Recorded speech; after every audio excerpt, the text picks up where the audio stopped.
All right, welcome to the Education Economic Development Subcommittee. Apologize to the public for starting a couple of minutes late. The vice chair, I want to announce, will not be with us today. He had to tend to an emergency back in his district. We are starting today, I think, with the African American Museum Corporation. Emily Haskell is our analyst. Ms. Haskell. Thank you, Mr. Chair. Let me just share my screen.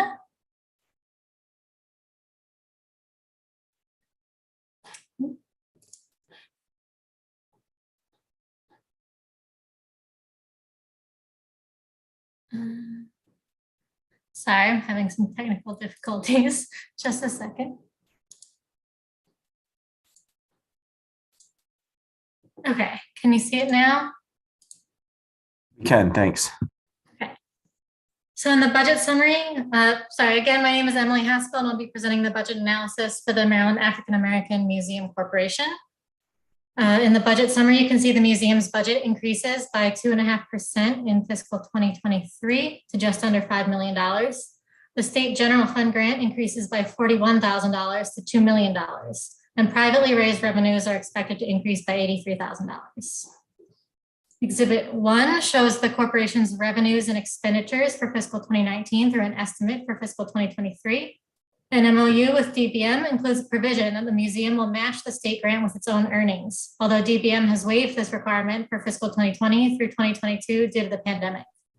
Revenues declined significantly during the pandemic, but the museum is expecting to meet the 50% match in each of fiscal 2022 and 2023.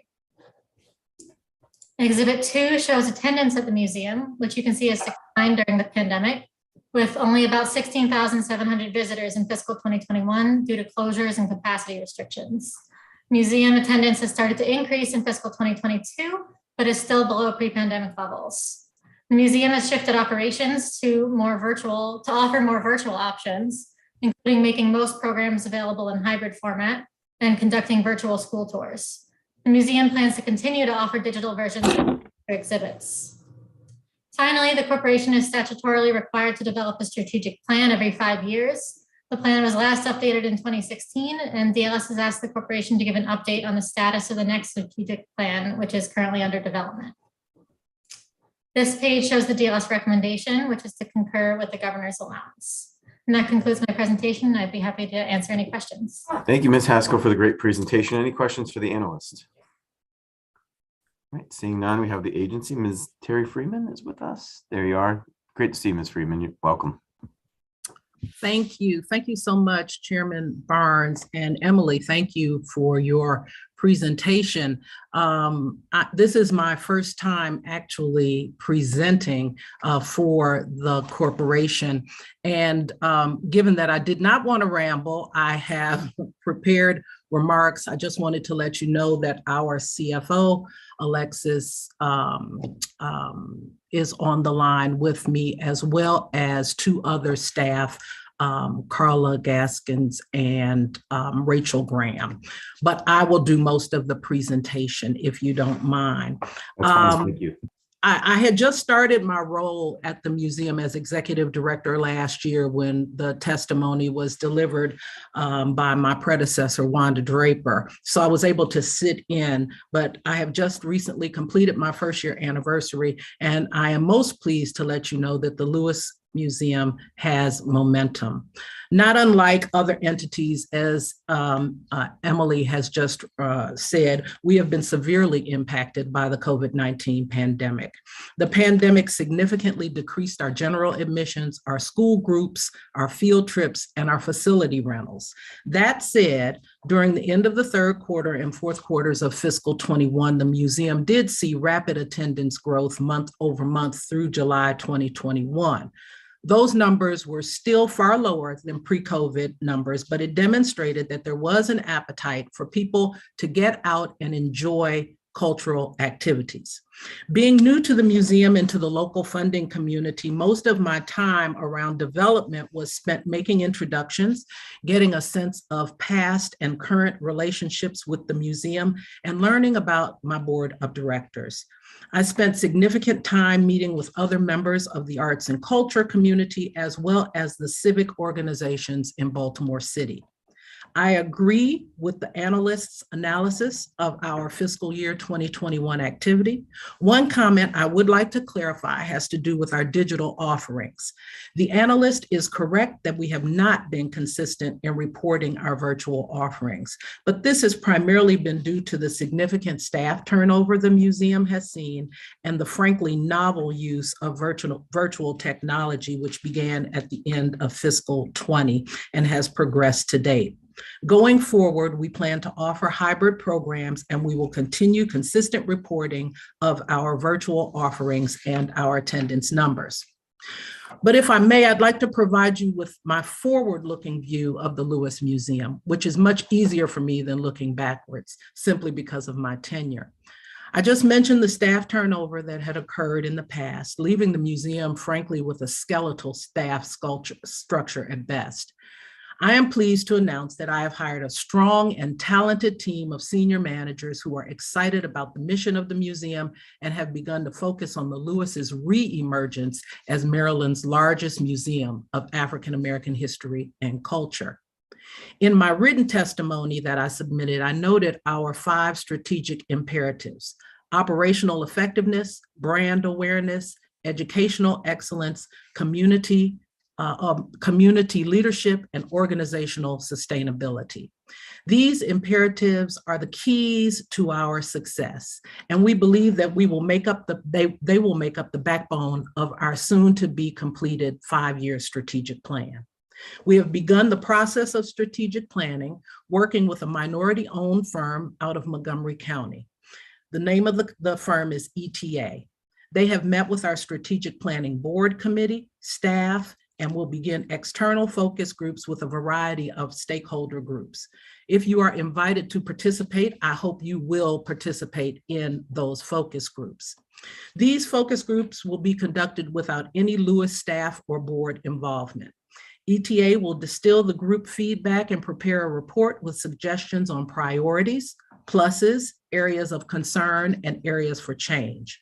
The board committee, working in conjunction with staff, will develop a draft plan that will go to the full board of directors for comment. Those comments will be incorporated and will provide us with our working 5-year document. This document will be submitted to the appropriate legislative staff and will serve as our blueprint for fiscal year 23 through 28. We expect to deliver that in May. We anticipate the redesign and renovation of our permanent exhibition, which is on the 3rd floor of the museum. This exhibition tells the important history of African-American contributions throughout the state since its founding. The content is excellent, and I hope most of you have seen it, but the delivery, frankly, is dated and less than engaging. We intend to embark upon a capital campaign to complete a full renovation and to present to Maryland, the region, and the nation a new Lewis Museum for our 20th anniversary, which is June 2025. The exhibit will be multimedia, recognize those expected historic figures, but incorporate contemporary cultural impacts African-American Marylanders have had on art, sport, business, medicine, education, and politics. We want a museum that will engage our typical museum goer, but also serve as a draw for folks who don't usually see themselves in museums. We will work in a collaborative manner, working with other cultural and educational institutions. We have planned events include sharing exhibits and programming with the Baltimore Museum of the Arts, the Maryland Center for History and Culture, and Baltimore City Public Schools. There are pending projects with Johns Hopkins and the University of Maryland, Baltimore. We hope to expand our work with our state's HBCUs, and we want to become a resource and hub for dialogue regarding issues of access, equity, and opportunity. We intend to expand our funding base, reaching out to more private, regional, and national sources as appropriate. The Reginald F. Lewis Museum is critical for the moment in history in which we are living. We see a society rife with ideological issues based on race, class, and geography. Social media has made us believe that our individual opinion is the last word and fact on far too many issues. As museums remain some of the most trusted institutions in our society, we should use our platform to present facts and truth in a way that is both interactive, engaging, and sometimes a little uncomfortable, because it is through this discomfort that we will grow and recognize the importance of our differences and similarities. Maryland needs the Reginald F. Lewis Museum, and the museum needs the state's support. Thank you very much. All right, thank you, Ms. Freeman. Any questions from the committee? For the agency, the museum? I don't see any. Ms. Freeman, that was a great presentation. I want to thank you for your leadership and all you've done for our state. And frankly, all your family has done for our state. We are very cognizant of that. So Thank you. all right, thank you all. Have a great day, and we'll see you soon. We'll move Okay, forward. thank you so much. Thank you. Bye.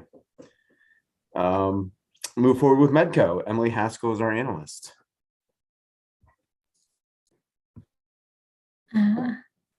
I will be presenting the analysis for the Maryland Technology Development Corporation, or TEDCO. I just share my screen.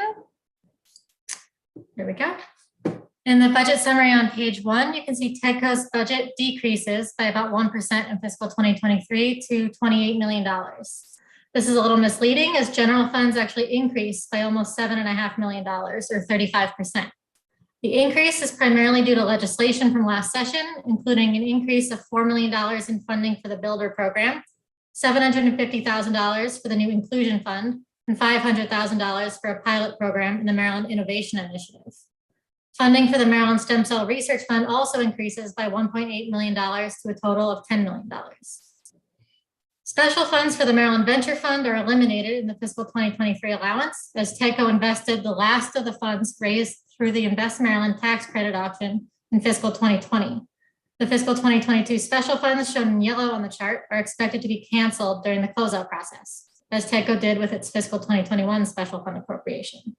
While TEDCO will continue to reinvest returns through the Maryland Venture Fund, these expenditures will no longer be reflected in the state budget.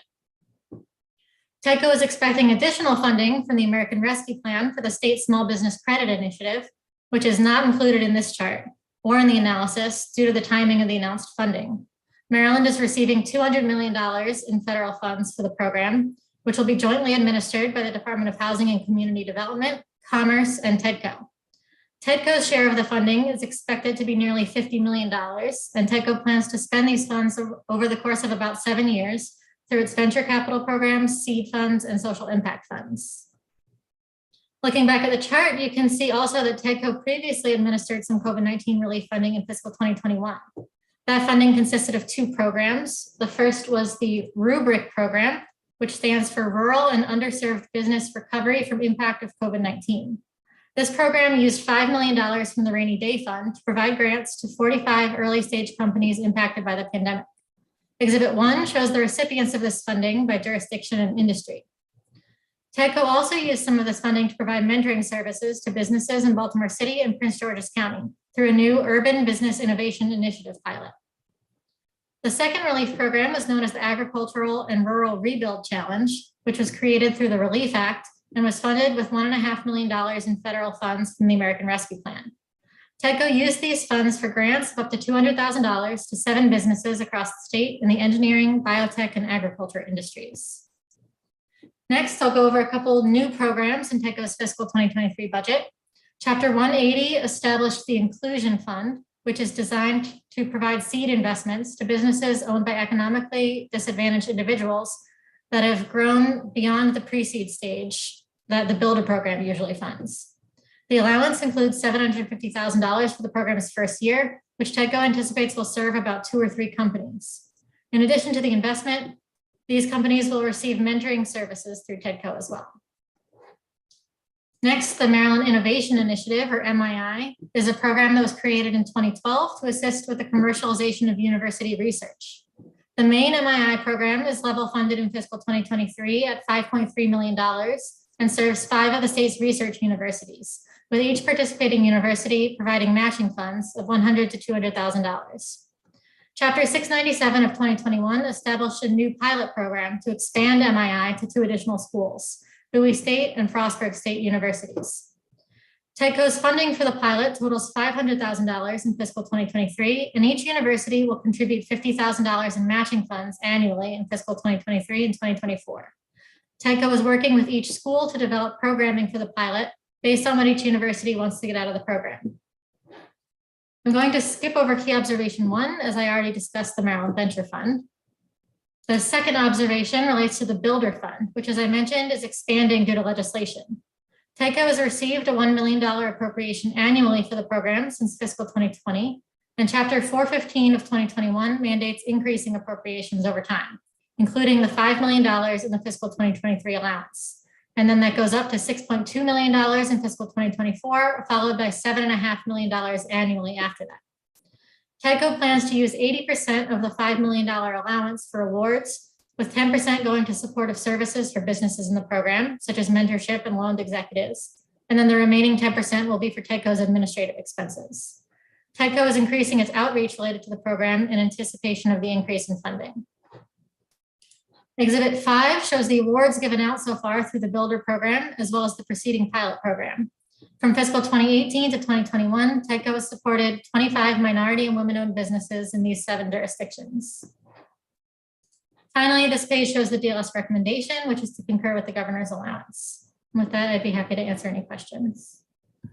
All right. Thank you, Ms. Haskell, for the great presentation, as always. Let's see, any questions for our analyst? Seeing none, let's move to the agency. We have our executive director with us today. Happy to have you. Good to see you, sir. Welcome. Always good to see you, sir. It's good to be seen these days. So thank you for that. Chairman, thank you for allowing us, and the committee members, good seeing you all. Thank you for allowing us to speak to you and testify to you before today. My name is Troy Lamell Stovall, and I humbly serve as the CEO for TEDCO, where we identify, invest in, and help grow Maryland-based early-stage technology firms. As you just heard from Ms. Emily Haskell, DLS analyst, I always want to thank her for a very thorough analysis and recommendations, and we obviously acknowledge and accept those. We also appreciate the funding provided by the governor, but as we will discuss shortly, scale is critical, and the sooner we can reach that scale needed, the faster we can ensure the long-term competitive standing for the state of Maryland. You have our written statement, but allow me a few minutes to amplify 3 S's: scaling, stitching, and storytelling. And I also want to introduce a 4th S, and that is stickiness. COVID has accelerated the role technology plays in how we live, work, play, and engage. That acceleration requires an acceleration or scaling of fiscal investments. Other states and many countries are scaling their fiscal investments to not only meet that pace, but be seen, quote, as the next place where that innovation, or should I also say jobs and firms, can locate and succeed. In addition to scaling investments, it is also about ensuring access to non-fiscal resources like wet labs, maker spaces, legal resources, biohubs, 3D printing, and manufacturing, just to name a few. It should not matter the zip code an entrepreneur or innovator is located in. They must have access to the resources that are locally accessible and highly effective. But after scaling and stitching to be the next place, it is critical that others know of those resources. And that leads to storytelling, which must be data informed. And that data informed storytelling should lead to more resources, which can be used to scale, stitch, and storytell even more. But as I said, there's a 4th S, and that is stickiness, because that's the end game. We must create an environment in Maryland that encourages, promotes, and elevates entrepreneurship and innovation that begins and remains in Maryland. We must create a higher level of stickiness by investing in a scaled and stitched set of fiscal and non-fiscal resources that make leaving the state a very difficult decision. And we do a better job at storytelling in a way that brings increased Maryland-based fiscal resources. Thank you again for your support of TEDCO, and allow me to now introduce our chairman of the board, Mr. Omar Muhammad of Morgan State University. Thank you, Troy, and good afternoon, everyone. Just want to say just quick thank you and introduce one of our portfolio companies, Julie Melnick. She is the owner of Sky Squad. Julie, turn it over to you. Thank you. Thank you so much for having me today. And I just want to say thank you to TEDCO for believing in Sky Squad and for investing in us. As a woman founder, raising funds can be challenging, and it was really wonderful to have the support of TEDCO from the get-go. When we started with TEDCO, they invested from the Builder Fund, and we were really able to get some momentum for Sky Squad, do a lot of testing. We expanded out to Cincinnati, learned a lot about our business and how to build. And we were able to also work with TEDCO. They invested in us recently with the Seed Fund, which was wonderful. We've expanded to several more airports, Baltimore, Fort Lauderdale, Philadelphia, and we've learned so much. One of the things we've learned is that partnering with an airline is really instrumental in growing our business. And the funds from TEDCO have really helped us to be able to do that, to expand, to test, to hire. And we're just thankful for the opportunity to work with TEDCO and just really appreciate it. Thank you. Thank you, and congratulations to you, Julie, on what you're doing and getting your business off the ground. Thank you. So if I may, Chairman, I'd like to introduce a representative from the Maryland Stem Cell Commission. Be fine. Amrita, it's all yours. Thank you. Chair Barnes and committee members, thank you for the opportunity to introduce myself and a few members of the stem cell community today. My name is Amrita Jaishankar. I'm the Executive Director of the Maryland Stem Cell Research Fund. You have our written statement, so I just want to thank you for your support of the Maryland Stem Cell Research Fund and the scientists, companies, and patients that we serve. I'm happy to answer any questions you may have. And now I want to introduce Dr. Luis Garza from Johns Hopkins. Thanks, Amrita, and thanks for the honor for presenting today. My name is Luis Garza. I'm an MD PhD and a professor here at Johns Hopkins. I see patients, I run clinical trials, and I also run a research lab. A major focus of my work is regenerative medicine. The idea is, how can we harness our body's intrinsic ability to heal itself using stem cells? And the idea is reshaping healthcare, and probably is going to become the third arm of medicine. There'll be medical doctors, surgical doctors, and then now cell and gene therapy doctors. And the Maryland Stem Cell Research Fund, the MSTRF, has been essential to my work in this area. With them, we're starting with a simple clinical trial towards achieving this vision. We're trying to help amputees to use their prosthetics more often and without pain and skin breakdown by changing the skin at the stump site. You know, in the same way you didn't think twice about putting on your shoes in the morning because your foot sole skin can adapt to pressure, we want to reprogram the skin at the stump site to be like palm and sole skin. In clinical trials supported by MCSRF, we're testing this idea. This will help our patients by dramatically improving their quality of life. There are over 2 million amputees, many of whom have served our country, are now suffering, and we want to help them. However, the more important promise of our work is creating a platform where a single injection of cells can be routinely used to cure conditions like diabetes, cancer, and heart disease. MCSRF funding is vital to help Maryland maintain itself as a leader in this space for the benefit not only of our patients, but also the important economic activity of our state. And we cannot do this without the support of the MSCRF and the Maryland State Legislature. With me today is Anas Ahmad, one of the folks with limb loss who are partnering with us to discover this new stem cell therapy. So I'll turn it over to you, Anas.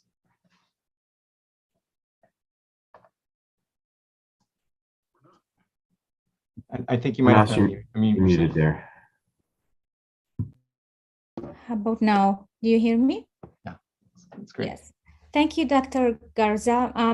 In November 27, 2004, exactly at 8:15 a.m., my entire life changed from being a productive person full of energy and passion to a disabled person who can hardly walk. This is how terrorism changed my life in Iraq, as I was working as a correspondent and translator for a TV station funded by US government in Baghdad. We publicized story illustrating the important work of the US military to bring democracy and freedom to Iraq. However, many people were opposed to our work, both because I am a female and a journalist. An insurgent ambushed me near my house and shot me 8 bullets in my legs and other parts of my body. My injury was so grave. My heart stopped and only resumed after blood donation and electric shock. The 8 bullets to my both legs were so destructive, they had to amputate my right leg. Because of these injuries, I live with the daily pain and skin breakdown and irritations. As an amputee, Simple things like stairs can be so difficult and embarrassing. A dream of mine is to run and swim. I also dream of a new, a better treatment. Stem cell hold major promise, and I am excited to participate in MSCRF funded clinical trial, like this one with Dr. Garza. If this stem cell therapy grows to its full potential, I will do some of these simple activities that all of us can too easily take for granted. I hope that you will continue to support MSCRF and further expand this important initiative. Thank you so much. Thank you. And thanks for being out there advocating, and congratulations for all you're overcoming. Thank you. Yeah, thank you. So if I may, Chairman, one last group we have is our Maryland Innovation Initiative. Yes, my name is Bob Hollenbeck. Can I just pause on before we leave stem cell? Yes, sir. Mr. Executive Director, I know last year there was, I'll call it a hiccup in the funding. I know we ended up getting the full funding, the expected funding. It's my understanding the expected funding for stem cell is in the budget this year. Is that right? Yeah, we the budget that we have will take stem cell to $10 million. Now, I'd be remiss if I didn't note that's still below historic levels, but yes, it is an increase. We'd like to be at historic levels. We know the great work you all do and the great things that are done with stem cell technology. It's something this committee has had a great history of supporting. So anything we can do to try to help in that regard, we'll be in touch. Okay. And I appreciate with that, we can move along with the agenda. Sorry to pause. No, absolutely. We look. Thank you for the question. Mr. Hollenbeck. Yes. So Chair Barnes, thank you very much for allowing us some time today. I've been with the chair. I have been the chair of the Maryland Innovation Initiative since its founding. And over the course of the years, this has been a remarkably successful program. And if you haven't had an opportunity, I'm pretty sure you've seen many copies of this, our annual report, and I encourage you to look at it because you'll see with the funding that you have given to us, what the remarkable work that we've been able to do. And one of the success stories that are highlighted in this report is from a company, Aztec Diagnostics. And one of the things that I will tell you is, having worked for Becton Dickinson, most recently up in Hunt Valley for nearly 30 years, understanding sepsis is a huge problem in the United States. This company is doing remarkable things. We have the CEO here today, and I'd like him to introduce himself and explain the work that they're doing. Thank you guys for the opportunity, and thank you, TEDCO, for everything you've done for Aztec. My name is Mustafa Ladami, and I am the CEO and co-founder of Aztec Diagnostics. We are backed by TEDCO, Y Combinator, and Harvard Capital Seed Fund. Aztec has developed a platform for rapid antibiotic sensitivity testing. Every year, 1.7 million Americans are evaluated for sepsis, and too many of them die while waiting days for the correct antibiotics. Our platform determines antibiotic sensitivity in 1 hour. This is a spin-off of my PhD work at the University of Maryland, Baltimore County. Simply put, Aztec couldn't exist without the MII program. The Phase 1 grant presented me with a career option that I wasn't familiar with, starting my own company. Upon graduation, I received the MII Phase 3 Investment Award. This MII funding was crucial for us to de-risk our technology from an idea in the lab to an actual product for the market. It also allowed us to raise support from outside the state and receive $750,000 in follow-on funds to continue to grow our company here. We've been around for a year and a half, and we have already increased our team to 5 employees and hired 16 Maryland contractors and firms. Being an MII portfolio company has also given us the access to other TEDCO programs like the SBIR Proposal Lab that got us our first $250,000 grant from the NSF, and the Builder Fund that has extended our runway with additional funds. At the end of this year, we will receive a breakthrough device designation from the FDA, and in 2 years, we will be in US hospitals fighting antibiotic resistance. Such an acceleration of technology commercialization would be incredibly difficult without the early support and funding from MII. The MII program did not just transform my research into a company, but also created a Maryland entrepreneur myself. Thank you. Thank you for your testimony. Thank you. I think that finishes the TEDCO witnesses. Great. Are there any questions for the agency or any of the several witnesses that TEDCO has brought today? Any questions from the subcommittee? I think we have one additional witness who wanted to testify on TEDCO, Christy Weiskill, Johns Hopkins. Yes, Welcome. thank you. Thank you so much. Good afternoon, Chairman Barnes, members of the community. Thank you for this opportunity to testify in support of TEDCO and maintaining the funding level for the Maryland Innovation Initiative program. My name is Christy Weiskill, and I serve as Senior Advisor to the President of Johns Hopkins for Innovation and Entrepreneurship, and I am the Executive Director of Johns Hopkins Technology Ventures. This group was founded in 2014 to bring the great research happening at Johns Hopkins to market and to build the ecosystem in Maryland for companies emerging from university research. The university has invested over $70 million to build innovation infrastructure that startups need in those critical first years. This has resulted in the flow of $600 million in venture capital into Maryland-based startups and the creation of 1,300 jobs here in Maryland. It cannot be understated what a valuable tool MII has been for Johns Hopkins and the ecosystem. Since the inception of the MII program, Johns Hopkins faculty and startups have received 191 awards totaling $22 million. Awards have gone to faculty at 5 different schools within Johns Hopkins and the Applied Physics Lab. Hopkins startups that have received these MII awards have gone on to raise over $500 million in venture capital and public equity funding and $40 million in SBIR funding. We appreciate the many state programs that complement the work of Johns Hopkins Tech Ventures, such as MII, and we work hard to support our emerging companies in partnership with TEDCO, with Troy, with Omar, and his leadership team. But for the state to develop as a true innovation ecosystem, the funding that companies need to sustain and grow must be available here. And as Troy stated, we must think about scaling important programs like this to sustain real impact. There is no reason that Maryland could not be a hub for innovation with its raw assets, both technology and talent, but we do risk the loss of this talent and technologies if Maryland does not continue to commit to being a leader in tech and innovation. Thank you for the opportunity to speak today, and we ask for you to continue to support this valuable program. Okay, thank you for being with us. Any questions for this witness? All right, I don't see any. So everyone from TEDCO, thanks again for being with us. And thank you for your testimony, Mr. Executive Director. Good to see you. Good seeing you as well. Thanks, sir. Thank you.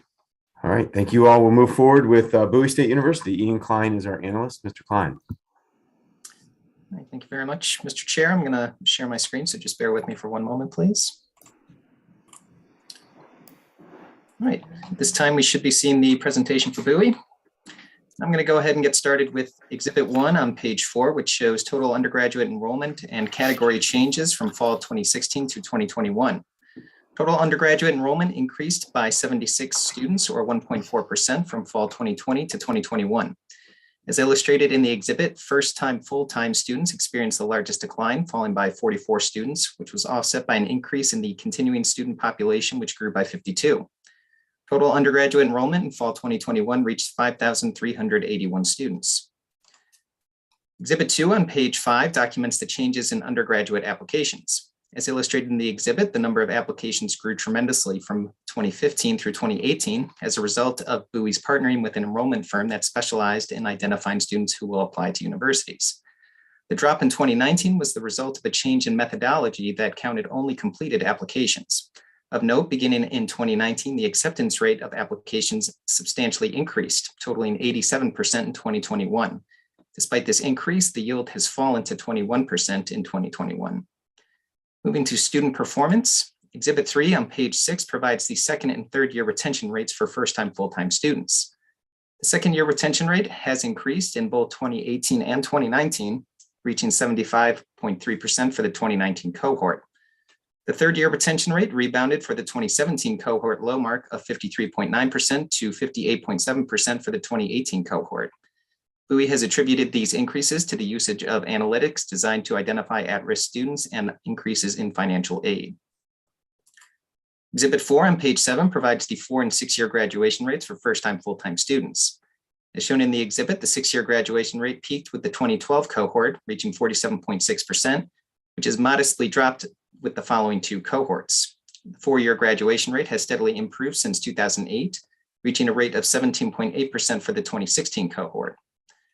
Exhibit 5 on page 8 provides the 8-year graduation rate by Pell and non-Pell recipient status. The non-Pell eligible students graduate at higher rates than Pell eligible students in all of the identified categories, while Pell eligible full-time transfer students graduate at higher rates than both first-time full-time and part-time transfer Pell eligible students. Exhibit 6 on page 9 shows the estimated cost of attendance versus the average net price for full-time in-state students by income level between fiscal 2018 and 2020.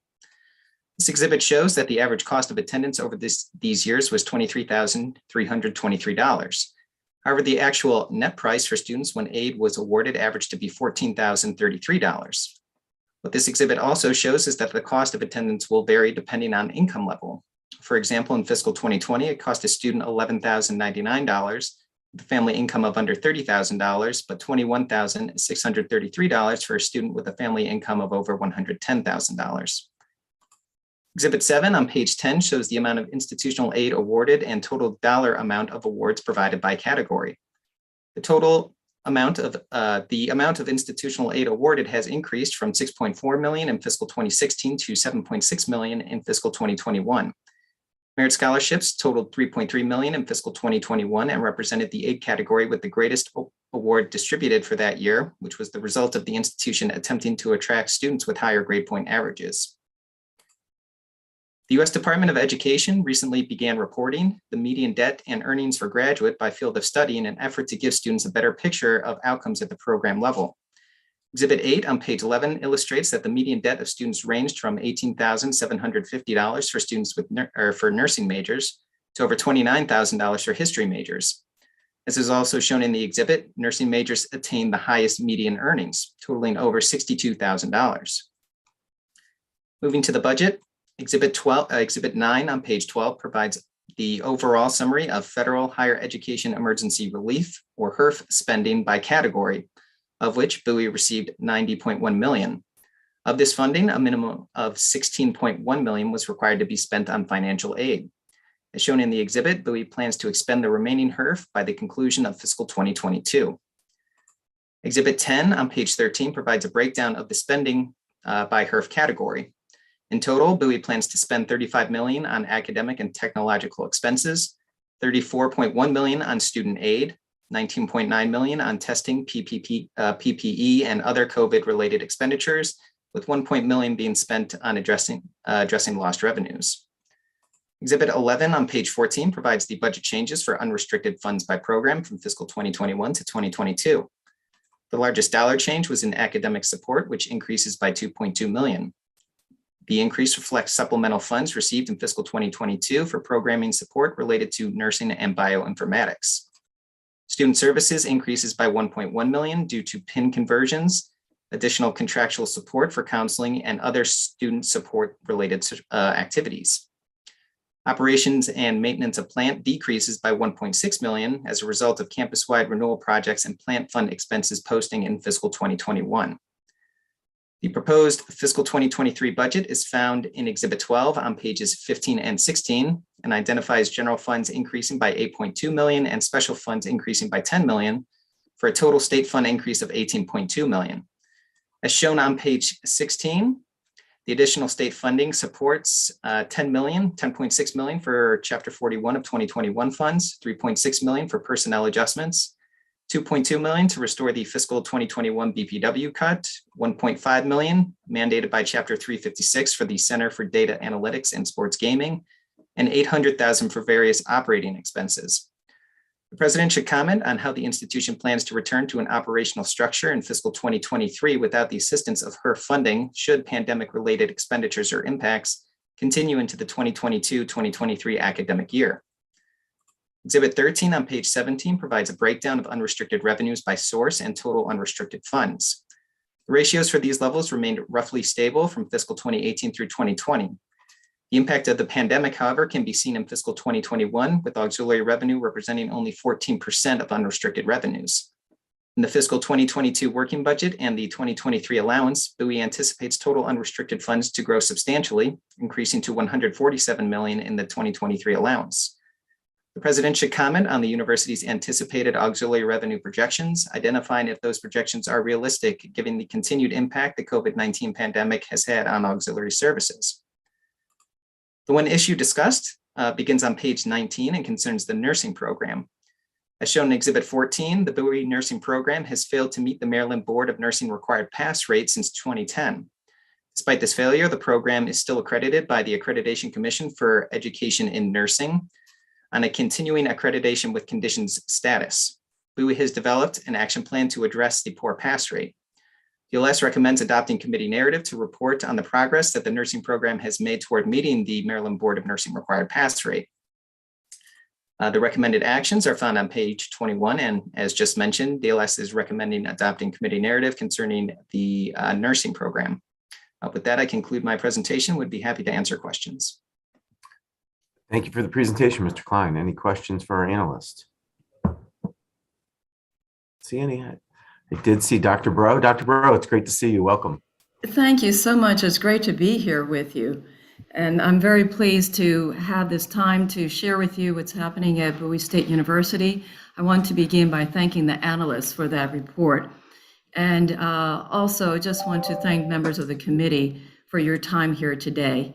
I'm so pleased to be before you today in support of Governor's fiscal year 2023 allowance for the University System of Maryland, including Bowie State University.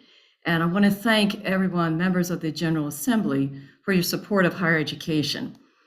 And thanks to the governor for the generous increase in funds, including the cost of living salary increases and one-time bonuses for our very hardworking faculty and staff who have been so dedicated and passionate about delivering on education to our students.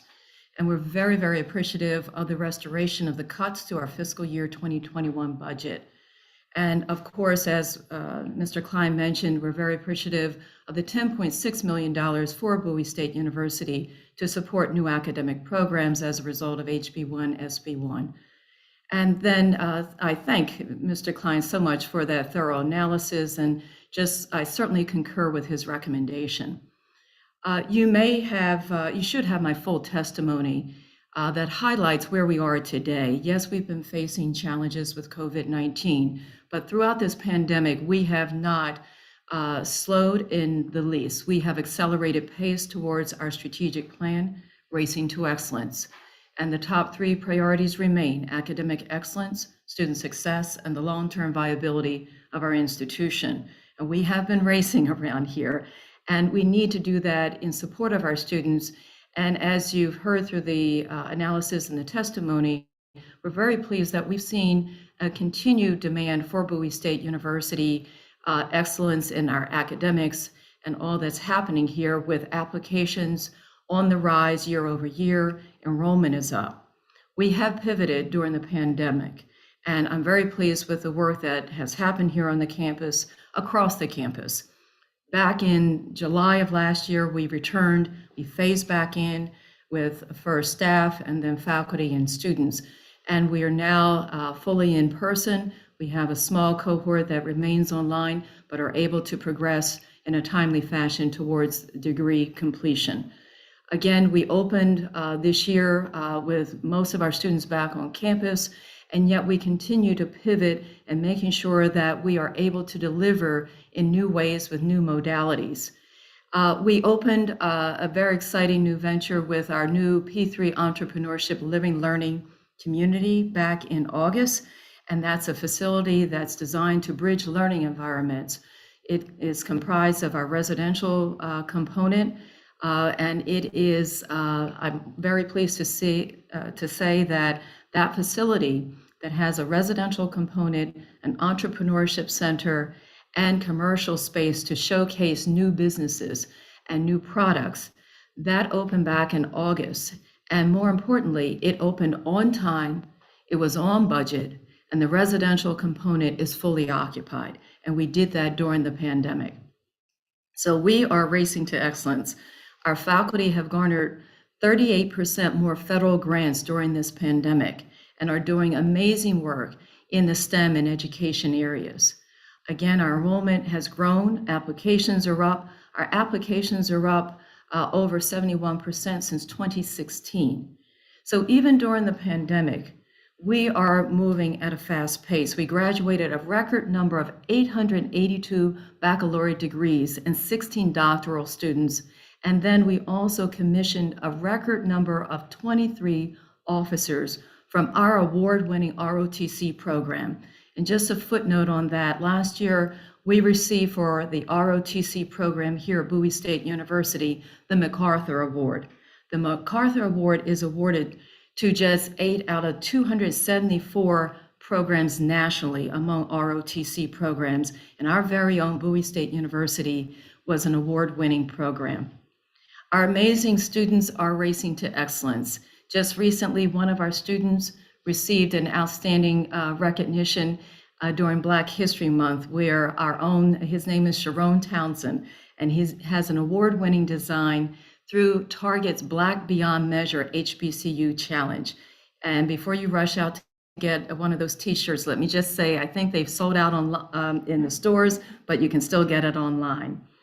And then I have to remark on our CIAA title championship football team. They are three-peat champions of the CIAA Athletic Conference, and they have had exceptional recognitions across the nation for their three-peat, but also for the remarkable excellence that I see among the team. Just last week, and to speak of athletics, Bowie State University served as the host university for the CIAA, and the CIAA, for the first time in over 70 years, was hosted here in Maryland, in the city of Baltimore. So we're just so thrilled to be able to have the host university as Bowie State University, the first HBCU in the state of Maryland. I'm sorry to say our Bulldogs didn't bring home the trophy, but there's next year, and we were just so excited for the economic boost we believe the CIAA brings to the state of Maryland. We also launched the BSU Bold Capital Campaign while we continue to do whatever we can to make sure that we are allocating our funds in a way that is strategic through the state funds. We know that we must grow our private giving. And I'm very pleased to say when we launched the public phase of our capital campaign back in December of 2021, we launched with over $40 million already acquired through private gifts and donations. So we are racing to excellence to also garner even more funds through private donations, but we're on the right path. As you know, we received the largest gift in our history just last year to the amount of $25 million. That was a transformational gift from a philanthropist, Mackenzie Scott, and we so appreciate her giving, but we're also appreciative of the record number of gifts that we've received from other individual donors. We continue to cultivate new partnerships across the nation, including from Adobe, BGE, Battelle, IBM, Truist, just to name a few. And we also completed our new master plan and our first economic development plan for the university that's now posted on our website. So we have our planning initiatives coming together in a beautiful way that is bringing greater awareness, greater attention to Bowie State University. And that has helped us tremendously in getting the word out to prospective students and their families about the value-added benefit that BSU offers. So there's been no question that the past 2 years have been challenging for all of us. But I want you to hear in my voice, and you know I get excited as the president at Bowie State University, but I'm excited for good reason, because there are so many bright spots on the horizon across academic excellence, student success, and for the long-term viability of the institution.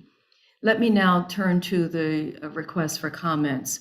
As you heard Mr. Klein remark about our nursing program, we have been diligently focused on our strategic plan for the nursing program, and we have made great strides in revamping the curriculum, hiring new faculty and leadership. We have a new leader that came on board during the pandemic, just as the pandemic was beginning.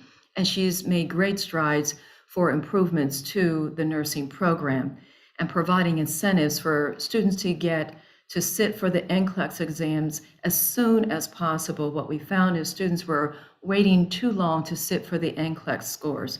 So I'm very encouraged with the most recent NCLEX scores that amounts to 83% of a pass rate for our students. And so we're on the right path, and we received great feedback on our strategic plan from the State Board of Nursing. I also want to comment with regard to how the institution plans to return to our operational structure in the next fiscal year as the funds run out from the HERF funds. And I so appreciate having the federal funds to get us through this pandemic. We, as you heard the Mr. Klein report, we've used a great deal of those funds towards the filling in where we lost funds with auxiliaries, and also the impact financially that we encountered. However, what we are doing here on the campus is making sure that we are drawing down on the HERF funds and federal dollars strategically according to our strategic plan, and making sure that we're deploying those resources for financial aid, for filling in for the loss of auxiliaries. We are working with a consultant now to develop a multi-year plan to expend down on those funds, but also leveraging the funds that we have through HERF against what we anticipate beyond HERF, and making sure we're doing it in an alignment with our strategic plan. So I'm very pleased that we have a consultant on board through NACUBO that's working with my VP for Administration and Finance to look at how we're planning beyond the federal dollars, and doing so in a way that's going to have a greater impact in the way that we spend down.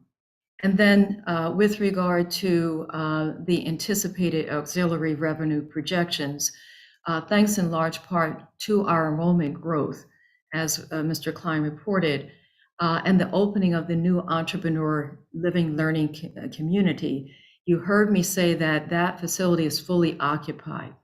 The demand is up. And so we do expect that we will be able to rebound in our auxiliaries with new revenues coming in associated with residential services, room and board, and meal plans. And so we do believe that the revenue projections are realistic given our enrollment growth and the return to full occupancy in our campus housing associated with revenue generated from those auxiliaries. So that ends my report at this time and my update, and I'd be very much open to any questions that you might have. Dr. Bro, thank you for the thorough update. Any questions for Dr. Bro or her team? I don't see any, and I don't think there are any other witnesses for Bowie State. So Dr. Bro, thanks again. Keep up the great work at Bowie State. Thank you, Chair Barnes. Thank you so very much. I look forward to seeing everyone in person very soon. And I invite you all to come out and see what's happening at Bowie State University. Thank you for your time. I love that. Thank you. Thank you, Dr. Bro. We're turning now to Coppin State University. Ian Klein is our analyst. Thank you again, Mr. Chair. I'm going to share my screen one more time, so bear with me for one moment, please.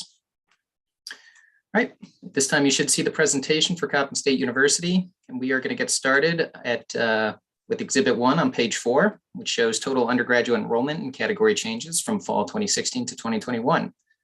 Total undergraduate enrollment continued its steady overall decline in 2021, decreasing by 275 students, or 13% when compared to 2020.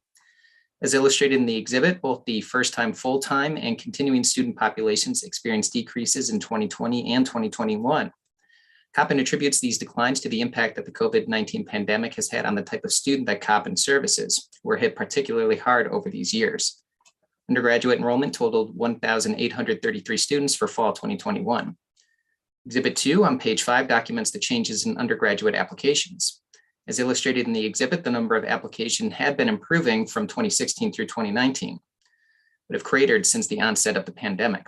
The acceptance rate in 2021 increased to 48%, which was the highest total since 2010. However, the yield rate was 18%, which is roughly in line with what the institution has achieved since 2013.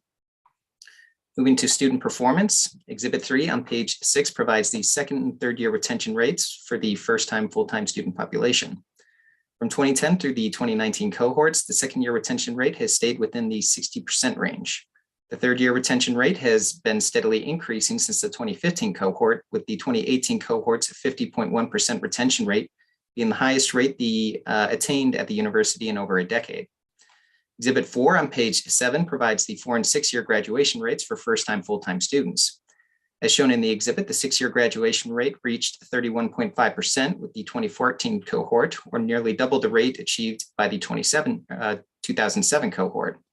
Coppin attributes the growth to the development of academic success centers, which are charged to conduct individualized advising sessions. The 4-year graduation rate dipped to 9.7% for the 2016 cohort. This again was attributed to the impact of the COVID-19 pandemic. Exhibit 5 on page 8 provides the 8-year graduation rate by Pell and non-Pell recipient status. Full-time transfer students, both Pell and non-Pell eligible, graduate at higher rates than first-time full-time and part-time transfer students. Pell eligible students graduate at lower rates than non-Pell eligible students in all categories, with the exception of full-time transfer students. Exhibit 6 on page 9 shows the estimated cost of attendance versus the average net price for full-time in-state students by income level between fiscal 2018 and 2020. This exhibit shows that the average cost of attendance over these years was $21,038. However, the actual net price for students when aid was awarded varied depending on income level.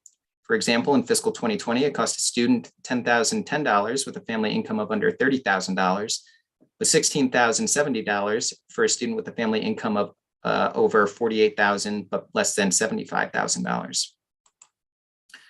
Exhibit 7 on page 10 shows the amount of institutional aid awarded and total dollar amount of awards provided by category. The amount of institutional aid awarded has decreased from $3.6 million in fiscal 2016 to $3.5 million in fiscal 2021. Athletic scholarships totaled $1.3 million for fiscal 2021 and represented the aid category with the greatest award distributed for that year. The president should comment on why a shift was made towards spending more on athletic scholarships and less on need-based aid and the impact that this has had on low-income students. The U.S. Department of Education recently began reporting on the median debt and earnings for graduate by field of study in an effort to give students a better picture of outcomes at the program level. Exhibit 8 on page 11 illustrates that the median debt of students ranged from just under $22,000 for nursing majors to over $35,000 for management science majors. As is also shown in the exhibit, nursing majors attained the highest median earnings, totaling over $73,000. Moving to the budget, Exhibit 9 on page 12 provides an overall summary of the Federal Higher Education Emergency Relief, or HERF, spending by category, of which Coppin received $39.1 million. Of this funding, a minimum of $7 million was required to be spent on financial aid. As shown in the exhibit, Coppin does not plan to expend the entirety of their HERF allocation by the conclusion of fiscal 2022. And as a result, will request a no-cost extension to expend the remaining $10.7 million by the conclusion of fiscal 2023. Exhibit 10 on page 13 provides a breakdown of the spending by HERF category that was not mandated for student financial assistance. In total, Coppin plans to spend $13.9 million on covering lost revenue, $8.8 million on testing, PPE, and other COVID-related expenditures, $7.9 million on additional student financial assistance, and $1.5 million on academic and technological expenses. Exhibit 11 on page 14 provides the budget changes for unrestricted funds by program for fiscal 21 to 2022. The largest dollar change was in institutional support, which decreases by $2.5 million as a result of a reduction in contractual services and information technology expenses. Operation and maintenance of plant also decreases, falling by $1.8 million as a result of a reduction in contractual services as well as lower debt service costs. Instruction costs are expected to increase by $1.6 million due to the filling of numerous vacant faculty positions. Through the first half of the fiscal year, anticipated tuition and fee revenues and auxiliary revenues have been lower than expected. The president should comment on actions that the university will take should revenue not meet budgeted levels. The proposed fiscal 2023 budget is found in Exhibit 12 on page 16, and this includes total state funding increases of $12.3 million.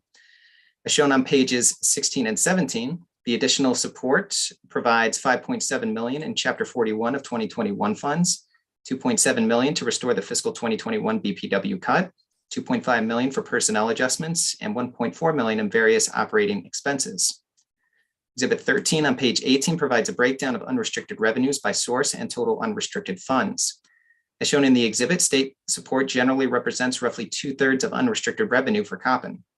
The fiscal 2023 allowance anticipates tuition and fee and auxiliary revenue rebounding to pre-pandemic totals.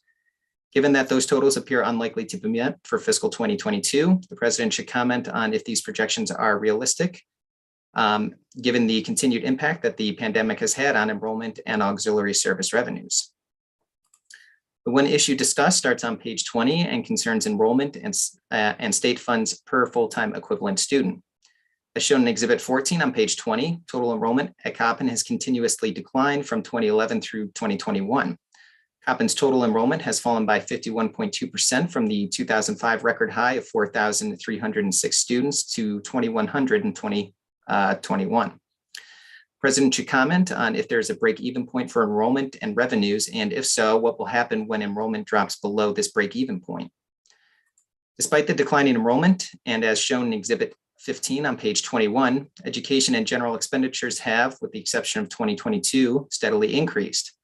While generally not expending greater than the revenue brought in, Coppin's overall E&G expenditure amount is budgeted to increase by 21.5% from fiscal 2015 through 2023, growing by $12.5 million.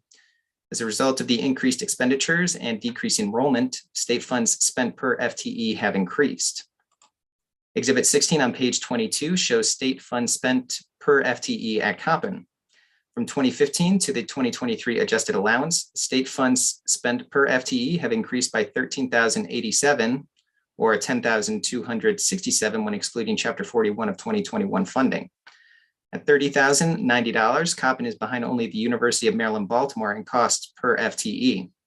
The University System of Maryland office should comment on whether Coppin's state fund appropriation is appropriate when excluding Chapter 41 of 2021 funding, given its size and mission when compared to other USM institutions, and if steps are needed to decrease the ratio of state funds spent per FTE. The DLS recommended budget action is found on page 23, and that is to see the University System of Maryland overview for system-wide recommendations. With that, I conclude my presentation and would be happy to answer questions. Thank you, Mr. Klein. It's a great presentation. Do we have any questions for our analysts? Seeing none, I think we have Dr. Jenkins with us. Our president, great to see you, sir. Great to see you, Mr. Chairman. Thank you very much. And I hope everyone is doing well. Let me first start off by thanking you and members of the committee. I appreciate the opportunity to come before you and testify on the governor's fiscal budget for year 2023 and the financial budget allowance to the University System of Maryland and to Coppin State University. And it is an honor to provide some updates towards what we've been doing here at the university since I arrived in June of 2020. And I also want to thank Mr. Klein for the outstanding job of assessing our budget. And I will address the recommendations that he has put forth as well as the questions. Before I do that, Mr. Chairman, I would, however, like to take an opportunity to talk about some of the many great things that we've accomplished over the last year here at Coppin State.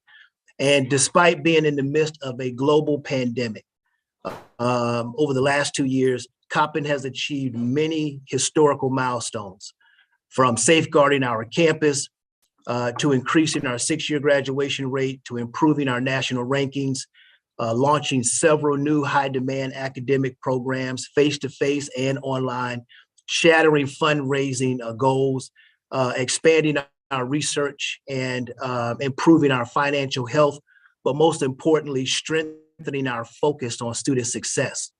And so when I arrived, I started talking about experiencing the transformation at Coppin State. And that is where we have been for the last year. Despite this global pandemic, we have been able to safeguard our campus and keep our positivity rate under 1.5% at its highest rate. and we have been at 0 for the last several months.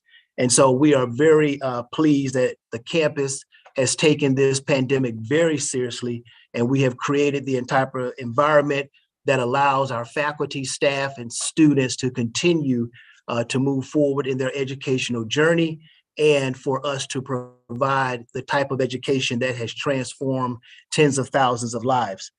We've also developed 10 new high-demand academic programs and several fully online degree programs that will be rolled out in fall 2022 and fall 2023. Now, this is important because we are positioning ourselves to use these online programs and these face-to-face programs to grow the overall enrollment of the institution, to attract students and to retain students. And I'll talk a little bit more about that. We're also working to foster translational research here on campus. Our quest to elevate our research arm of the university is a priority that we are focusing on and working towards diligently. Across all academic disciplines last year, our faculty engaged in more grant writing and conducting more research. And last year, we secured over $6 million, which is a historic high at Coppin. I also want to underscore that we are continuing to cultivate our culture of undergraduate research and graduate research, for we know that these are opportunities for us to attract students and retain more students, because the research shows that students who are engaged in research and experiential learning opportunities are better connected to the institution. And so that is one of the cornerstones of our efforts moving forward. And when we talk about growing Coppin State University, that is the greatest opportunity before us. And we are analyzing what we've done, and we are focused on what needs to be done moving forward. And there are two major elements to growing our university: to increase the number of students that we are bringing into Coppin and retaining more of the students that we have at the institution. When you look at the numbers that Mr. Klein talked about, what it will also show on a deeper dive is that when you look from 2015 to 2020, our first time in college cohort grew by nearly 12% during that time frame. Where we continue to struggle over that time frame was retaining students. And so we're putting a greater emphasis on enrolling and attracting more students, but also retaining more students. And so how are we going to go about doing that? We are focusing on a 6-point enrollment strategy that will start with the improvement of our internal processes and looking at how we communicate with students, our touch points, building a CRM, which the university did not have previously. We are expanding our recruitment footprint.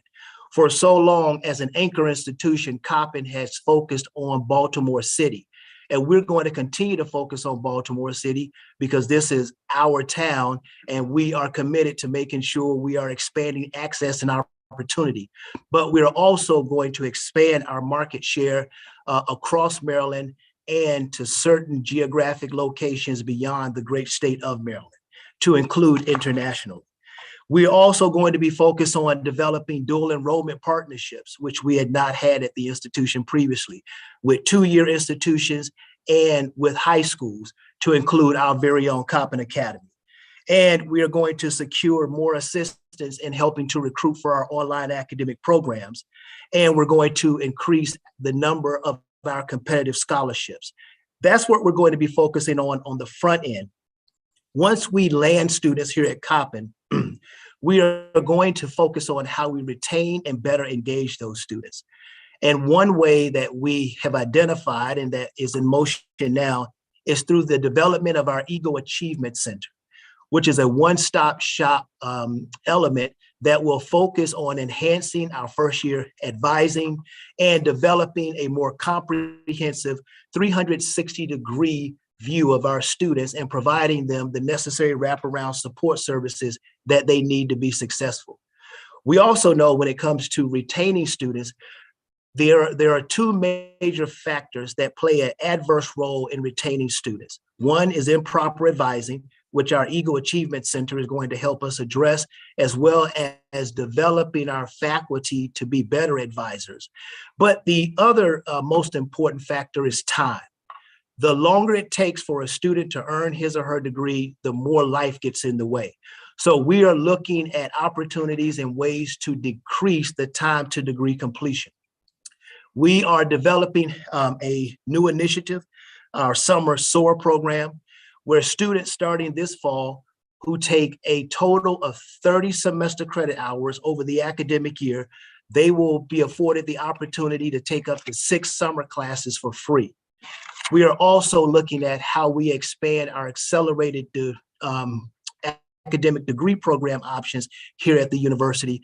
And we are finishing our process on using students' prior learning as opportunities to earn credit and to shorten their overall time to degree completion as well. In the spring of 2021, we established our Presidential Scholarship, which I'm very excited and very proud about. The Presidential Scholarship is the most prestigious merit scholarship awarded by the university. In fall of 2021, we enrolled our inaugural cohort of 7 presidential scholars. Recently, I had brunch with the incoming cohort for fall 2022 and their families, and I am pleased to say that that number has ballooned from 7 presidential scholars for fall 2021 to over 40 for fall 2022. And so I am excited about bringing more of these scholars to our campus. And this is just one, but a small effort that we are making to build inroads in the recruitment efforts of our institution. You know, I'm also proud to say that we've raised our 6-year graduation rate to 32% last year. Now, that is not where we want to be, but it is better than where we were. And so we are trending in the right direction. And when it comes to being an anchor institution, Coppin is committed to making sure that we are investing in our students and in our community. Despite offering the lowest tuition of any 4-year university in the state of Maryland, we use our CARES Act funding to provide a $2,400 tuition grant to over 2,100 students, which equated to more than $2.4 million to help students pay down tuition. Again, at the lowest tuition offered within the state of Maryland among 4-year institutions. We were the first institution in the state to even use our CARES money in this way to support our students. And I'm pleased that we were leading the charge and others followed. But we didn't stop there. We also invested in our students to have more of them live on campus, because we understand, and the research shows, students who live on campus have higher persistence, higher graduation rates, and a more holistic college experience. So we provided our students, our Pell eligible students, a $5,000 grant to help pay off the cost of living on campus.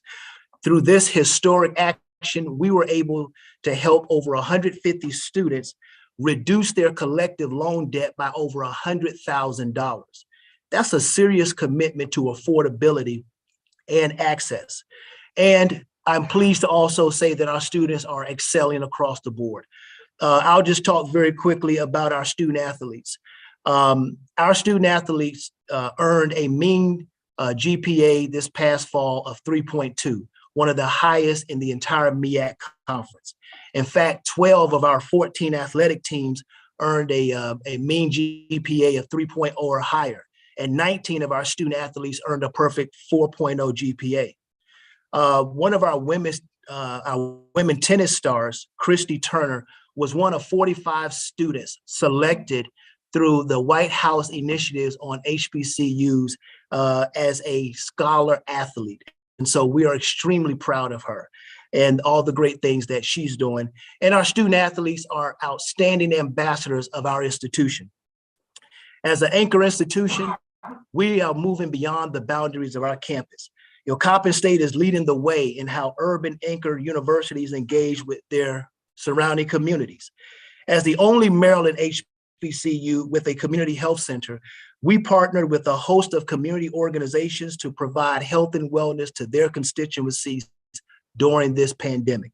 In fact, through our nationally ranked nursing program, we provided testing and vaccinations to thousands of Baltimore residents, and we are very pleased that that's just the starting point for us as we continue to move forward. I would also like to touch on just very quickly that we, in an effort to foster and support economic development, partnered with the Coppin Heights Community Development Corporation and the Neighborhood Housing Services of Baltimore to secure $800,000 for the Meal on the North Avenue food court that will be adjacent to our campus. This is an opportunity for us to have a positive impact on economic development, entrepreneurship, and continue to deepen our commitment to the West Baltimore community. I would also want to note that Coppin State is a profound economic impactor of West Baltimore and Baltimore generally. In fact, 70% of our graduates remain in Maryland after they graduate. 48% of our graduates remain in Baltimore. So the economic impact of Coppin at 100 plus 70 million annually doesn't include those students who stay in the state and help drive the economy, buy goods, purchase homes, and pay taxes, and really help move our state forward. And I would be remiss if I didn't talk about how we raised $3.8 million in 1 year since July 2021. So we're not even finished the actual fiscal year yet. That is more than we've raised in any single year in the history of Coppin. In fact, it is more than the past 3 years combined. And so we are trending in the right direction. And it's important that we talk about those things, but here's a piece that's equally as, if not more important, is the financial health of the university. In 2021, or fiscal year 2021, the USM dashboard showed that Coppin State was the only institution in the USM system to see all of its financial indicators improve. And so we are trending in the right direction. The evidence shows that, and I am pleased to show the evidence that Coppin is moving, transforming lives, and being an anchor and leader in urban higher education. With regards to the questions that were posed for me to address, the president should talk about why there was a shift made towards the spending on more athletic scholarships and less on need-based aid and the impact that it had on low-income students. There was no shift in the awarding philosophy of student athletes. However, an adjustment in the cost of living did produce an increase in the amount of athletic scholarship awards. Understanding that that shift generated what Mr. Klein saw in the change with our student athletes. As it relates to our low-income students, due to the pandemic, the U.S. Department of Education allowed institutions to shift their federal work-study funds to Supplemental Education Opportunity Grants, also known as SEOG. In accordance with that shift, colleges and universities were permitted to award these funds to all students regardless of their work-study status. And that is what we did here at the institution. We used those funds to award to our low-income Pell eligible students first before we use any institutional aid for those students. In addition to that, as I noted earlier, we provided our students with a $1,200 grant for the spring and a $1,200 grant for the fall, in addition to the work study funds that we administered to them for that year. The president should also comment on the actions the university will take should revenue not meet budgeted levels. Coppin State, we are projecting that our revenue budgets will not meet our projected levels. And considering this, we have developed and we are implementing proactive processes that allow for more agility and places the university in a stronger position to forecast variances in real time. Moreover, we have created a contingency plan that includes us taking actions such as implementing a hiring freeze and reducing any type of discretionary spending. Understanding our current position, our budget office will continue to actively monitor our actual to budgeted revenue and expenditures on a weekly basis. We have been using this model, and this model has been very successful for us in improving the health of the fiscal health of the institution, as I just noted, over the last 6 years. And through July 31st of 2022, these type of forecasting methods that we have used have allowed us to make the necessary adjustments and reduce spending by over $1 million to avoid outpacing our actual revenue. And then there was another question that the president should respond to, the anticipation of auxiliary revenue projections and if they are realistic. Prior to the pandemic, our living facilities were consistently at 100%. And the auxiliary revenue that we are referencing is based on room, board, and some other external auxiliary fees that we charge here at the university. We believe that our projections are realistic because we believe that we can and will return back to 100% occupancy post the COVID-19 pandemic, and because we are taking additional steps to make sure that students are wanting to return to campus and live on campus. And we are providing our students with incentives to do so. And then finally, the president should comment if there is a breaking point for enrollment and revenue, and if so, what will happen when enrollment drops below that break point. The identification of a break point for enrollment and revenue for Coppin is very difficult. When you understand that there are so many uncontrollable variables that are beyond our control. For example, when you talk about tuition revenue, those are being driven by our enrollment and the enrollment mix of the institution, full-time and part-time. We talk about in-state, out-of-state students, undergraduate, graduate students. And while enrollment strategies can target specific students, it's difficult to predict what that mix is going to be on any given year. And the university is also cognizant that as the lowest tuition and fees of all USM schools, including Morgan, as a result of our state appropriations comprising of over 65% of our unrestricted revenue, given that fact, reductions in our state appropriations, such as the reduction that occurred at the beginning of the pandemic, those are things that are beyond our control, but yet they have a significant impact on the institution. And so while that is a very important question, it is a very difficult one to answer with any great specificity. The other point that I would end on is that Coppin is an institution of transformation.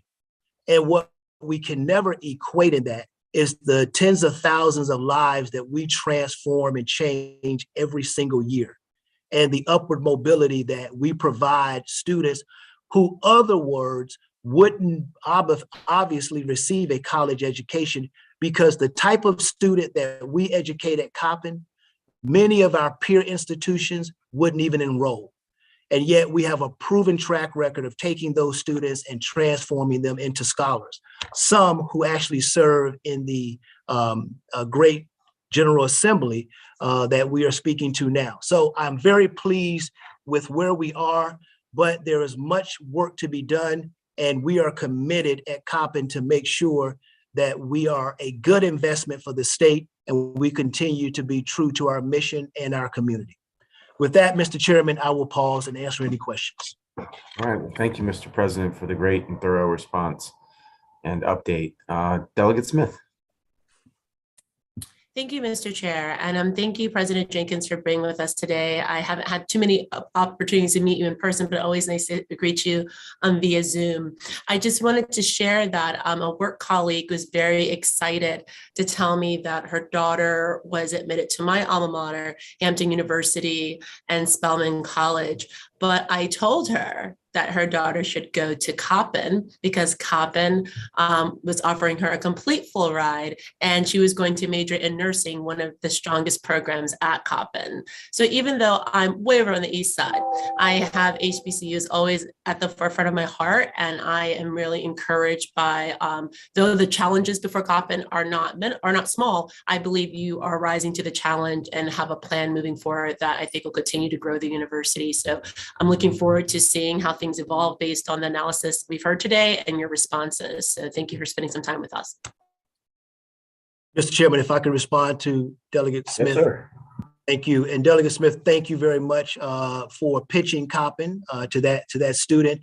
And I would just say Grad Report, which is a national organization that assesses graduates after they leave their respective institutions and where they are after the first year. They looked at the 55 institutions in the state of Maryland, and Coppin was ranked 7th, bypassing larger institutions with bigger budgets, but those things don't necessarily equate to a quality education. And with regards to our nursing program, I am pleased to say that when it comes to the HBCUs, we have the #1 nursing program in the state with the highest NCLEX pass rate, and we are going to double down and making sure that we can expand access to that program and increase our pass rate. So thank you for your comments. Thank you, Mr. President. Any other questions from the subcommittee? We do have, I think the system office was asked to comment as well. Yes. And Alan Herbst is with us. Welcome. Thank you, Chair Barnes, and thank you, members of the subcommittee. And I will be brief. We have submitted written testimony, and I'm not sure I could surpass the enthusiasm and energy and achievements of President Jenkins. I just want to add to that. And I will point out, President Jenkins started in June of 2020. He started 3 months after we sent everyone home and spent over a year with remote learning. So I have to say, I know the first couple of months we would ask him, you're going to stay, right, President Jenkins, you're going to stay. But I want to thank all of you and you as representatives of the larger legislative body. Your historic support for higher education is unmatched in this country. And I know you've heard President Hrabowski say this from where he sits, looking across the country. We appreciate that support. We appreciate and endorse the governor's allowance. We recognize and we have great confidence in President Jenkins that he is addressing the challenges that Coppin has faced. The appropriation level we believe is appropriate and necessary. In addition to everything else President Jenkins said about the cohort he serves, with the lowest tuition and lowest cost of attendance, we still need more financial aid for those students. And the state appropriations are vital to keeping the cost affordable for more and more students. As he mentioned, what we have to do is increase the enrollment. And in addition to everything else President Jenkins shared, I will tell you that the chancellor and the board have focused on enrollment across the system and are working with individual universities to understand in a greater depth than we ever have before the plans that the universities have to improve both retention, graduation, and initial recruiting and enrollment. And also to see what we can be doing to be of more support in achieving those plans. So bottom line, we support the governor's appropriation for Coppin, and we want to join with you in recognizing the vital role that Coppin plays, not only in Baltimore, but across the state. Thank you very much. Okay, thank you for your response. Any questions for Ms. Herbst and the system? I don't see any. Dr. Jenkins, thanks again. Keep up the great work. Thank you, Mr. Chairman. Ms. Herbst, thanks for being with us. Thank you, Ellen. Thank you all. Take care. Be well. Thank you. Thank you. think we have one last agency here, MSDE funding for educational organizations. Laura Hyde is our analyst. Ms. Hyde. Yes, hello. Thank you very much. Wait a minute while I share my screen here. All right, so you should be seeing the operating budget summary on page 1. This is, again, I'm Laura Hyde. I'm the budget analyst for the funding for educational organizations, MSDE. This is on page 1. We're starting with the operating budget summary.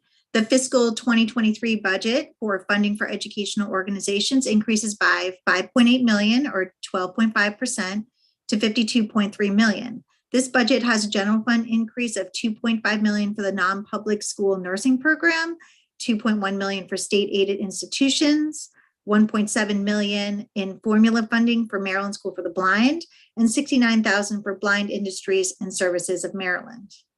Looking on page 7, Exhibit 3, this is Maryland School for the Blind, their federal stimulus fund distributions and expenditures. Funding for educational organizations, federal stimulus funds are administered by MSDE, and these funds fall into 2 categories: funds allocated directly to Maryland School for the Blind and funds available as reimbursable grants to non-public schools. MSB received a total of $912,000 in 4 federal stimulus fund distributions, which are seen at the top chart in Exhibit 3, and to date they have spent $219,000 or 24% of their federal stimulus funds. And to date, non-public schools have received 2 opportunities to apply for federal stimulus funds. In calendar 2020, these schools could apply for a $10 million competitive innovation grant. These grants were awarded in early 2021, and 10 K-12 non-public schools received a total of $2.7 million. In calendar 2021, $35.9 million was made available for the safe reopening of non-public schools through the Emergency Assistance to Non-Public Schools, or EANS program. As of December 2021, MSD has issued 2 rounds of awards for this grant, with a total of 213 non-public schools receiving a total of $17.2 million. MSD will offer a 3rd and final round of awards for this grant shortly. And an additional opportunity will occur for EANS awards this spring when $38 million in ARPA EANS funds become available. And there's a recommended action to consider for committee narrative for these programs on page 27. Turn to Exhibit 4. This is page 8. This is just the overview of agency spending. Out of the total allowance for funding for educational organizations, the general fund allowance is 36.3 million or 69%, and the special fund allowance is 16 million or 31% of this budget. Looking at Exhibit 5, this is the general fund allowance.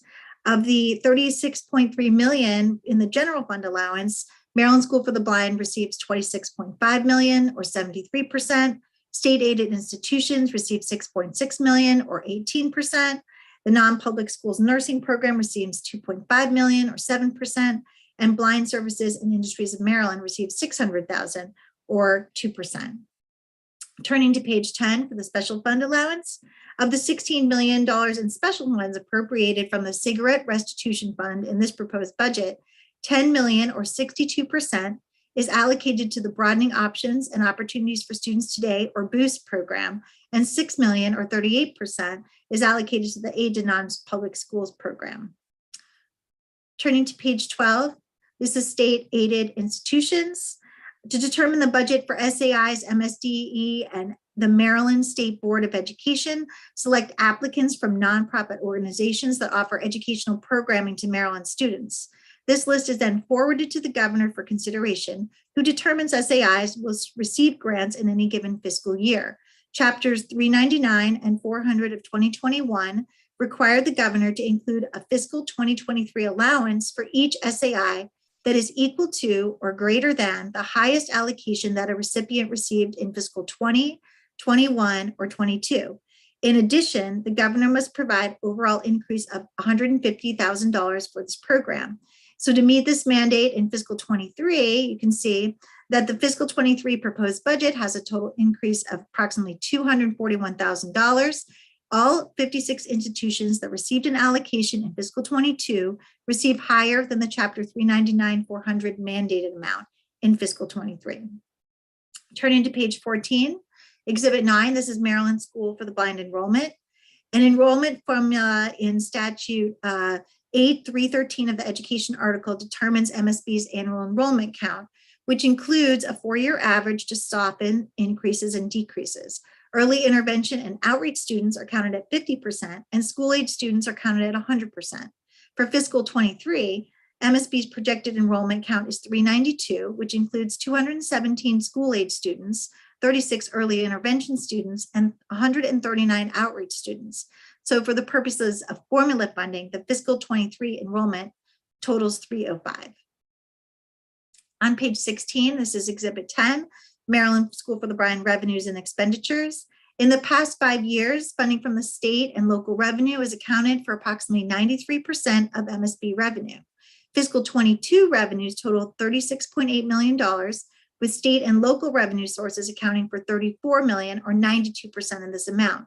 Expenses total $42.4 million, which is $5.6 million more than MSB's anticipated revenues in fiscal 22. Turning to page 19, this is Exhibit 12. This is Boost Current Appropriations and Fund Balances. The fiscal 22 Boost appropriation for the 21-22 school year was $10 million. The total amount available for awards included the $10 million appropriation, plus an additional $700,000 in funds retained from fiscal 21, for a total of $10.7 million available for awards. The Boost Advisory Board offered approximately $12.2 million in awards, of which $1.9 million, or 17%, were declined. With these declines, MSD retains a balance of approximately $458,000 for fiscal 23 awards. Turning to page 20, Exhibit 13. This is Boost awards offered. Of the $12.2 million in total Boost awards, $3.7 million was awarded to 772 students who qualified for free meals and attended public school. $1.5 million was awarded to 404 students who qualified for reduced price meals and attended public school. $2.4 million was awarded to 1,531 students who qualified for free meals and attended private school, and $1 million was awarded to 849 students who qualified for reduced price meals and attended private school. A total of 870 high school students were awarded $2.6 million in additional awards, and 246 special education students were awarded $901,000, which meets the legislative intent of this program to fund at least $700,000 in additional awards for special education students.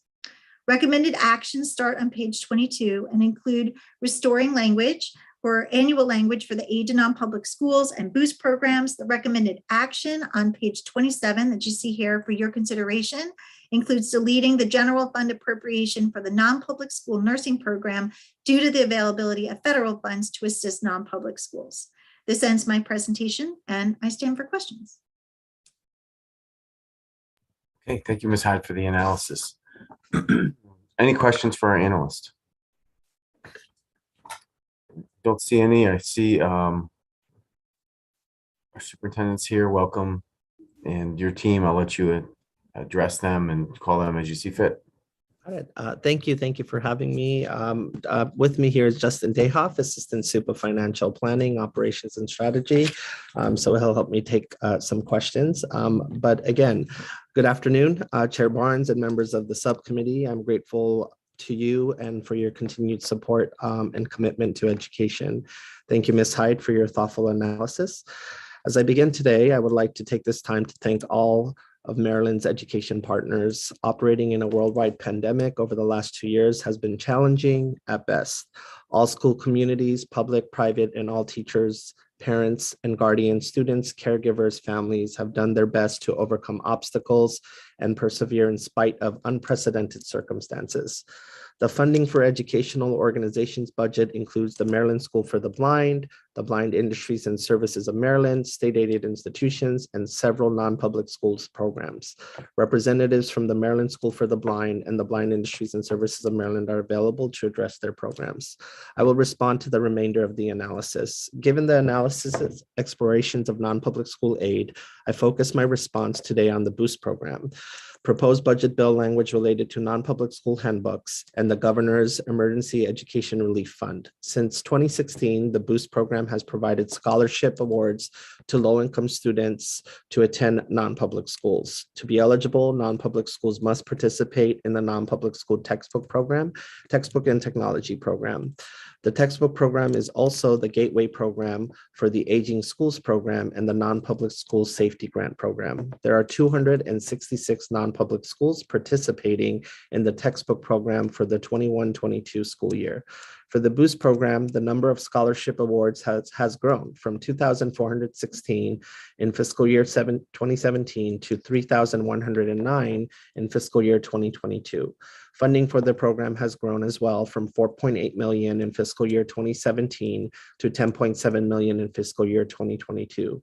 The analysis recommends amendment budget bill for the non-public school textbook program and for the Boost program. MSDE concurs with recommendation number 1, which adjusts the per school allocations based on the school's percent of students eligible for free or reduced price lunch.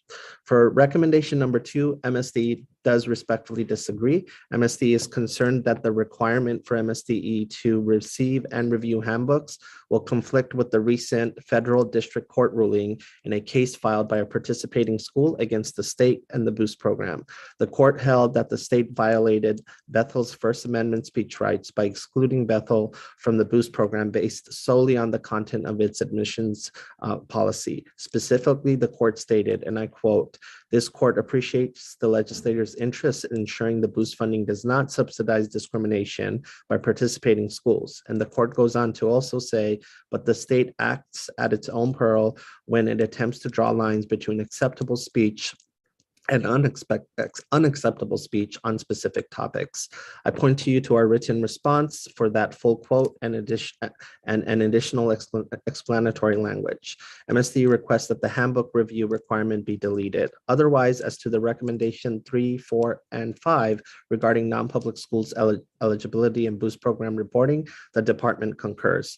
Regarding recommendation 6, deleting the general fund appropriation for a non-public school nursing program, the department respectfully disagrees with the recommendation and concurs with the governor's allowance.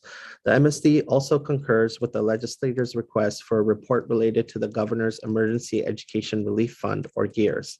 The Coronavirus Response and Relief Supplemental Appropriation Act, or otherwise known as CRSA, provided for 35.8 million in emergency assistance to non-public schools that had to be distributed via MSDE procured services and assistance within 6 months of receipt of the funding.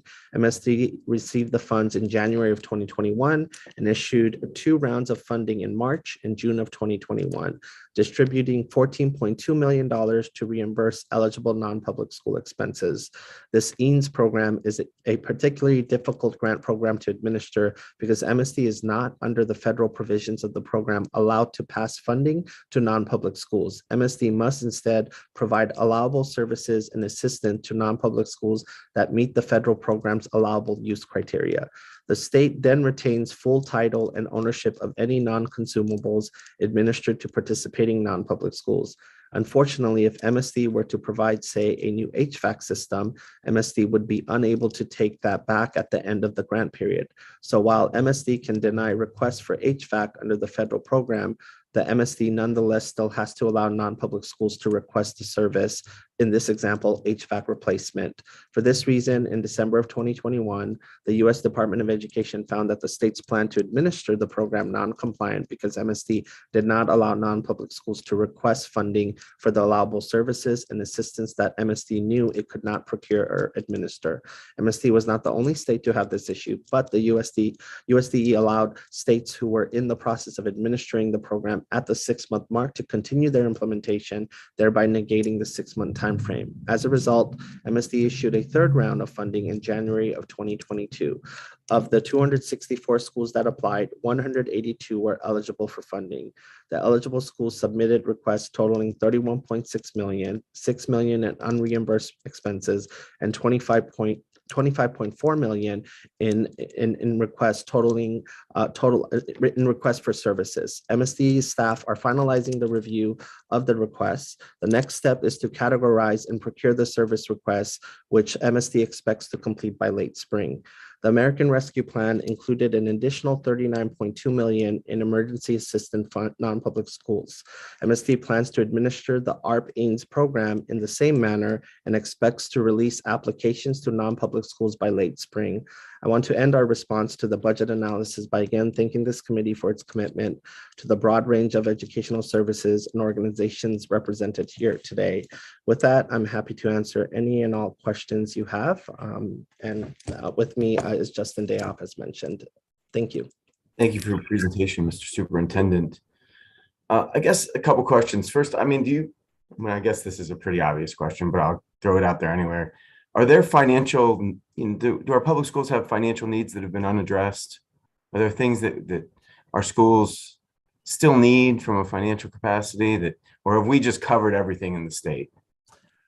I think the biggest thing we both haven't tackled as a country, and we still need to tackle, our facilities, right? Facility needs. I mean, with the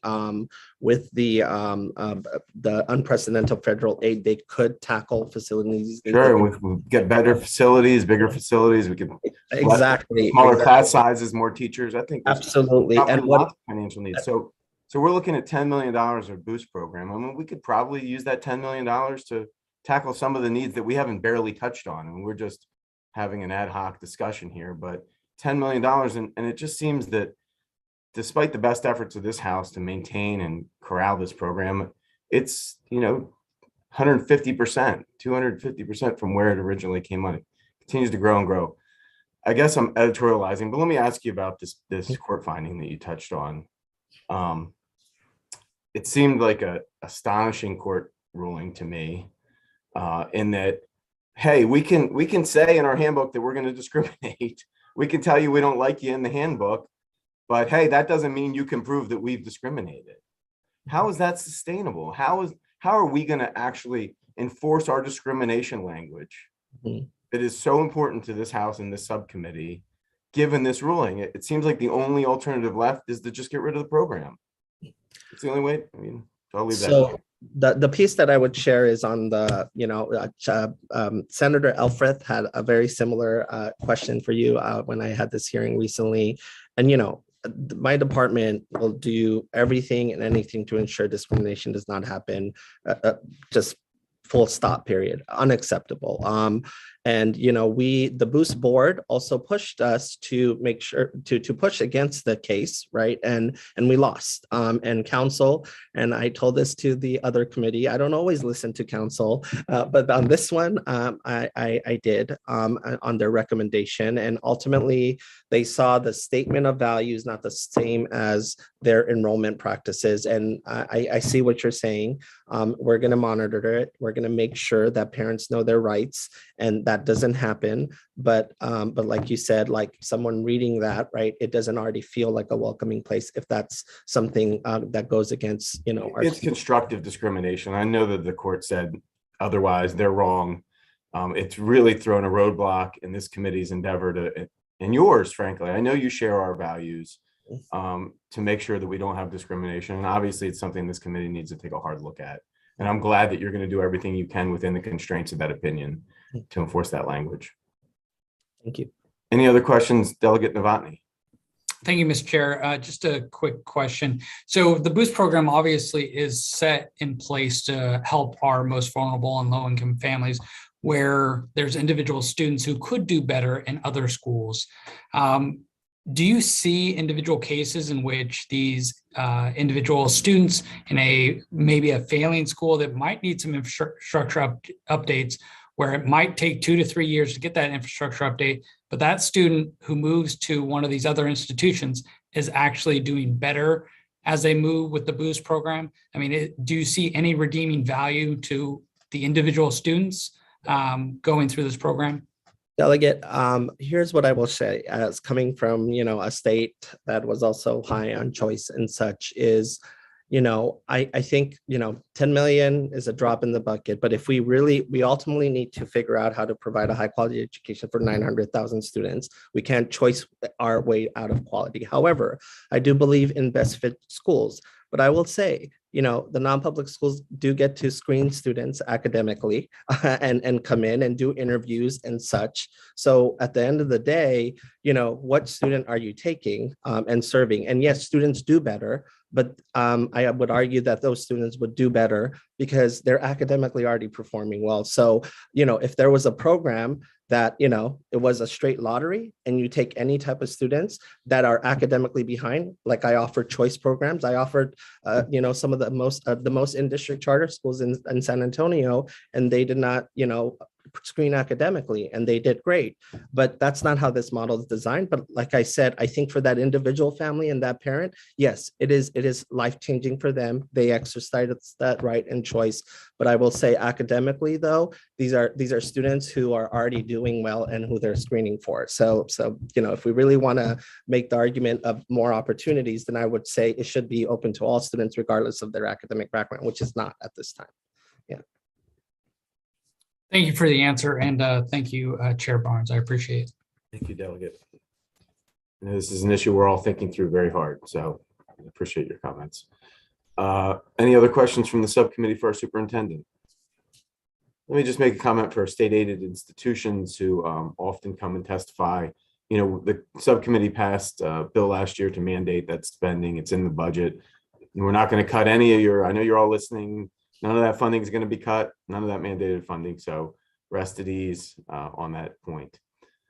Anything else? Hearing none. Thank you, Mr. Superintendent. Thank you, subcommittee. Subcommittee, we are going to vote on this same Zoom at 3 o'clock. So you can sort of turn your cameras off, stretch your legs, and we'll see you in a few minutes.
All right, let's see if everybody's back, or there's our vice chair, Delegate Novotny.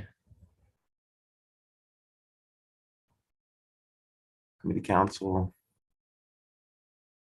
Let's give Jeff, maybe he still stretching his legs. We can just give him one more minute. All right, and my video has to be turned back on, I guess, by the co-host.